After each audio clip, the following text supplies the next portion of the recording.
60 minutes, one locked room, a group of strangers willing to pay $40 each to be trapped in it. That's the entire business model of an escape room, and it might be the single most efficient small business you've never considered. Here's the number that should stop you scrolling. Profit margins on a well-run escape room can exceed 50%. Compare that to a restaurant running on 5% margins, and you start to understand why this industry quietly exploded. But there's a trap hiding inside this business, literally. Get the wrong version of this model, and instead of a 50% margin, you're staring down a $2 million capital hole with a 3-year wait for break-even. Two businesses, same name, wildly different outcomes. Let's open the books. Forget what you've heard about escape rooms needing a fortune to launch. The base version of this business is shockingly lean. A single-room, well-designed escape room can launch for $7,000 to $30,000.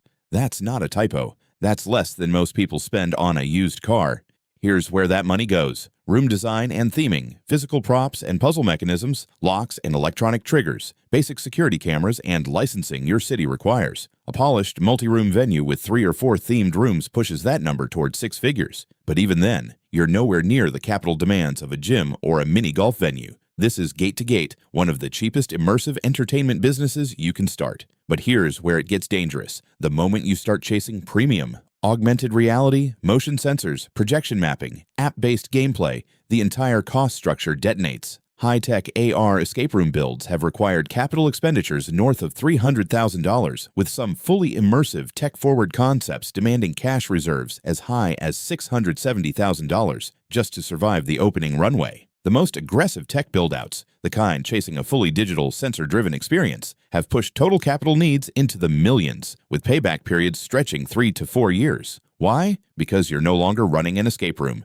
You're running a software company with a building attached. Cloud hosting, sensor hardware, app development, ongoing engineering salaries, these are recurring tech company costs bolted onto what used to be a simple physical business. The lesson here is brutal and simple. Every dollar you spend chasing wow factor tech moves your break-even further away. Let's talk about what keeps the lights on after you open. Labor is your single biggest lever and your single biggest risk. Initial labor costs can consume close to half of gross revenue in year 1. Staffing with part-time game masters instead of full-time employees is how smart operators keep this number under control. Schedule for actual demand curves, not hope. Rent is comparatively small. A modest single-location lease runs somewhere around $6,000 to $12,000 a month, a fraction of what a gym or entertainment venue pays. Marketing is where operators bleed the most in year 1. Early-stage marketing spend can eat up to 80% of revenue while you're building initial awareness. An aggressive number, but one that pays off fast in a business built on word of mouth and social sharing. Insurance and maintenance round out the fixed costs.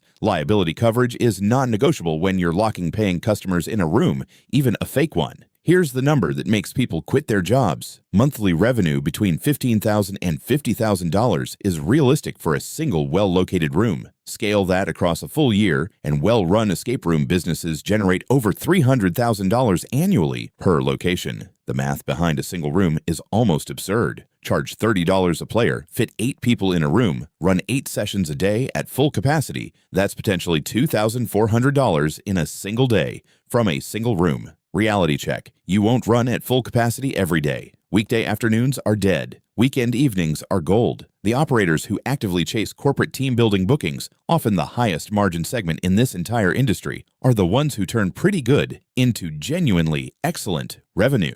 This is where the two versions of this business completely diverge. The lean, low-tech, single or multi-room escape business can hit its first stable profit within 6 to 12 months, genuinely fast for a physical entertainment business. The tech-heavy version, some models project break-even in as little as 2 months if you hit aggressive early targets. But the realistic range for premium tech-forward concepts stretches to 37 months, even 3 full years, with year 1 EBITDA margins sitting as low as 7 to 10% before scaling improves them. Same industry, same word, escape room, on the sign outside. Completely different financial universe inside. So, should you own an escape room? If you build the lean version, a well-themed, well-designed physical room without chasing every piece of new technology, this is genuinely one of the most efficient small businesses available. Low startup capital, fast break-even, margins that make restaurant owners jealous. But the second you start chasing the tech-forward, AR-driven next-generation version of this business, you're not competing on puzzles anymore. You're competing on software, hardware, and burn rate. And that game has a completely different set of rules, a completely different capital requirement, and a completely different risk profile. The real question isn't, should I open an escape room? It's, am I building an entertainment venue, or am I building a tech startup that happens to have a locked door? Answer that honestly before you spend a single dollar. Next time, we crack open the books on a completely different business. If you want the exact numbers behind this video, they're linked below. Subscribe if you want the real economics behind the businesses everyone assumes are simple.